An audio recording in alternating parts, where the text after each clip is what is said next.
আসসালামু আলাইকুম। আশা করি আপনারা ভালো আছেন।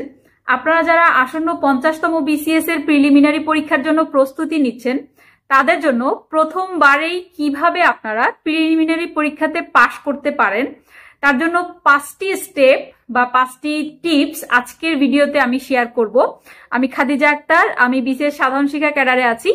আমার চ্যানেলে আমি আপনাদের জন্য এডুকেশনাল এবং ক্যারিয়ার রিলেটেড কন্টেন্ট তৈরি করি। আমার চ্যানেলের ভিডিওগুলি ভালো লাগলে সাবস্ক্রাইব করে আমার চ্যানেলের সঙ্গে থাকবেন এবং ফেসবুক পেজে আমাকে ফলো দিয়ে আমাকে আপনার মূল্যবান কমেন্টসটি জানাবেন। প্রথমেই আপনারা যারা প্রিলিমিনারির জন্য প্রস্তুতি নিচ্ছেন, সিলেবাস সম্পর্কে ডিটেলস আইডিয়াটা রাখবেন।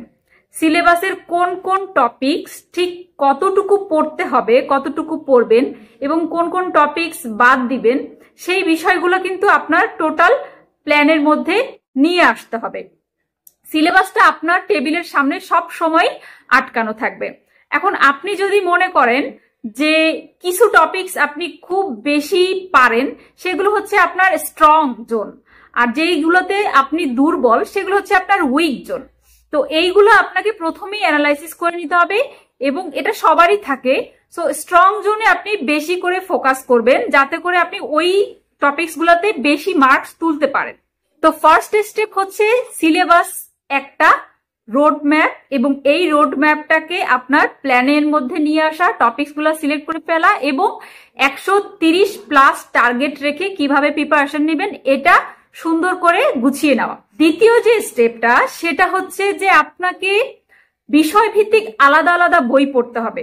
লাস্ট যে 46 এবং 47তম বিসিএস গেল, আমরা কিন্তু কোশ্চেন প্যাটার্নটা দেখেছি অনেক পরিবর্তন হয়েছে। তো সেখানে আমরা দেখেছি যে ডিপ থেকে কোশ্চেন করছে। তো ডিটেলসে না পড়লে কিন্তু আসলে এই কোশ্চেনগুলো যেমন পারা সম্ভব না, ঠিক সেই আবার এটার একটা বিপরীত সাইডও আছে, যে আপনি যদি আবার বেশি ডিটেলস পড়তে যান তাহলে কিন্তু আমরা হতাশ হয়ে পড়ি এবং পড়া স্লো হয়ে যায়।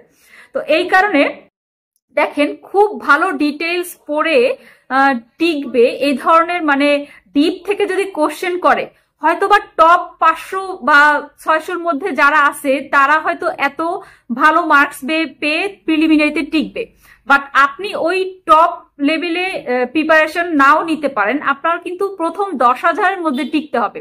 সো এই কারণে হ্যাঁ, ডিটেলস পড়বেন, তার মানে এই না যে এই ডিটেলস পড়তে যে আপনি হারায় যাবেন এবং অন্যান্য সাবজেক্ট গুলাতেও হচ্ছে আপনার সময় কম দিবেন, এটা যেন না হয়। তো বিষয়ভিত্তিক আলাদা আলাদা, যেমন বাংলা, ইংরেজি, গণিত, বিজ্ঞান বা এই আলাদা আলাদা অন্যান্য টপিকস গুলার সাধারণ জ্ঞানের বইগুলো যতটুকু পড়া যায় ততটুকু ডিটেলস পড়তে হবে। একটা এক্সাম্পল এখানে আপনাদেরকে দেই, যে দেখেন আপনার টপিকস কমন পড়বে কিন্তু কোশ্চেন কমন পড়বে না। এই কথাটার অর্থ হচ্ছে, যেমন ভাষা আন্দোলন থেকে কোশ্চেন হয়, ভাষা আন্দোলন থেকে ঠিকই কোশ্চেন আসবে, বাট আপনি ওই যে কোশ্চেনটা পড়ছেন ওই কোশ্চেনটা ঠিক ওইভাবে আসবে না, একটু ঘুরিয়ে দিবে। তো এই কারণে আপনাকে যেটা করতে হবে, যে ওই কোশ্চেনটা রিলেটেড যে ইনফরমেশন গুলো আছে, এই ইনফরমেশন গুলো আপনি একটু খেয়াল করে যাবেন। যেমন দেখেন, একটা কোশ্চেন আসছে যে তমুদ্দিন মজলিস যে প্রতিষ্ঠা করেছিল ঢাকা ইউনিভার্সিটির যে অধ্যাপক আবুল কাশেম, আমরা জানি উনি কোন বিষয়ের শিক্ষক ছিলেন। আমরা সাধারণত কে প্রতিষ্ঠা করছে এটাই পড়ে যাই, কিন্তু উনি কোন বিষয়ের শিক্ষক ছিলেন এটা পড়ি না। তো এই কারণে এইটা একটু আপনি জাস্ট গুগল সার্চ করে, অথবা বইয়ের যদি ডিটেলস থাকে, আমরা জানি সৌমিত্র শেখর স্যারের যে বইটা আছে ওখানে একটু সাহিত্য জিজ্ঞাসা বইটাতে একটু ডিটেলস আছে।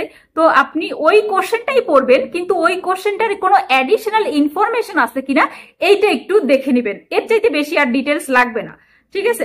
আচ্ছা, তৃতীয় যে স্টেপটা বা যে টিপসটা আপনাদের জন্য বলবো, সেটা হচ্ছে দেখেন, আপনি প্রতিদিন যে টপিকস গুলো পড়তেছেন এই টপিক ভিত্তিক আপনাকে পরীক্ষা দিতে হবে। ধরা গেল যে আপনি সমাস পড়ছেন, ওই সমাসের উপরে হচ্ছে আপনি পরীক্ষা দিবেন। কন্ডিশনাল সেন্টেন্স পড়ছেন, কন্ডিশনাল সেন্টেন্সের উপরে পরীক্ষা দিবেন। অর্থাৎ টপিক ভিত্তিক আপনাকে পরীক্ষা দিয়ে ইমপ্রুভ করতে হবে। টপিক ভিত্তিক পরীক্ষাগুলো যদি আপনি দেন, তাহলে আপনার নেগেটিভ দাগানোর টেন্ডেন্সি কমে আসবে।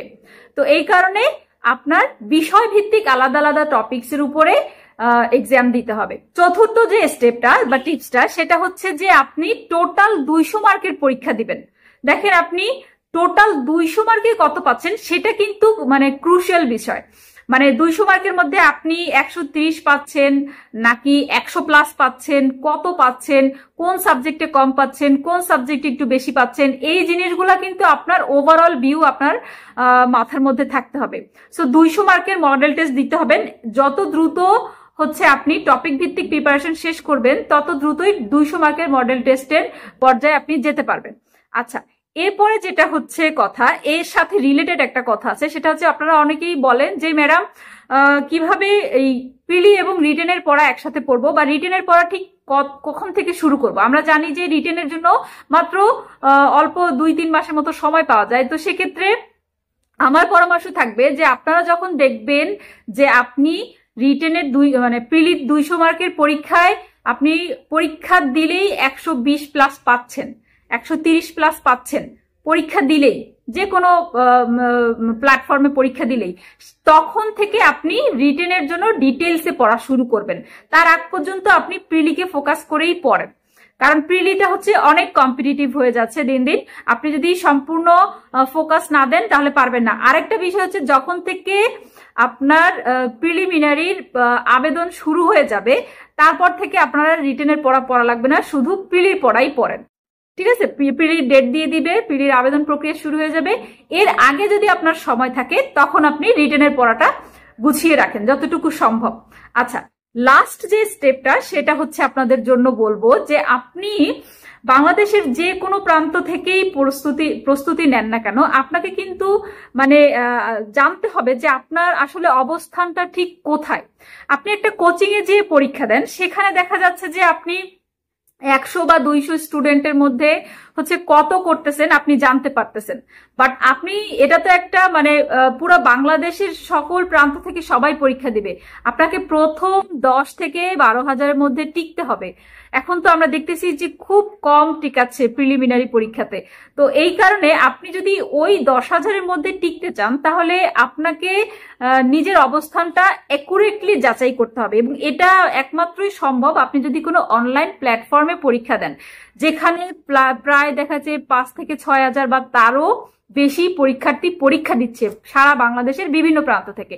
তো ওই পরীক্ষাটাতে আপনি কত মেধা তালিকায় আছেন, এইটা যদি আপনি ক্রমাগত ভাবে দেখেন যে কয়েকটা পরীক্ষায় আপনি হচ্ছে মেধা তালিকায় টিকতে পারতেছেন, তাহলে বুঝবেন যে আপনার ফাইনালি যে বিসিএস এর প্রিলিমিনারি ওই পরীক্ষাতে টেকার পার্সেন্টেজ অনেক বেশি, 90% আমি যেটা বলবো। কারণ হচ্ছে আপনি নিজেকে যাচাই করছেন। তো নিজের প্রপার অবস্থানটা বোঝার জন্য হলেও আপনাকে একটা বড় প্ল্যাটফর্মে পরীক্ষা দিয়ে দেখতে হবে যে আপনি কত পাচ্ছেন।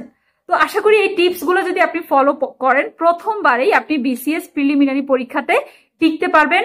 এবং আমার এই ভিডিও কেমন লাগলো, আমার ভিডিও সম্পর্কে আপনাদের কোনো মতামত থাকলে অবশ্যই কমেন্টসে আমাকে জানাবেন। ধন্যবাদ সবাইকে, ভালো থাকবেন, আল্লাহ হাফেজ।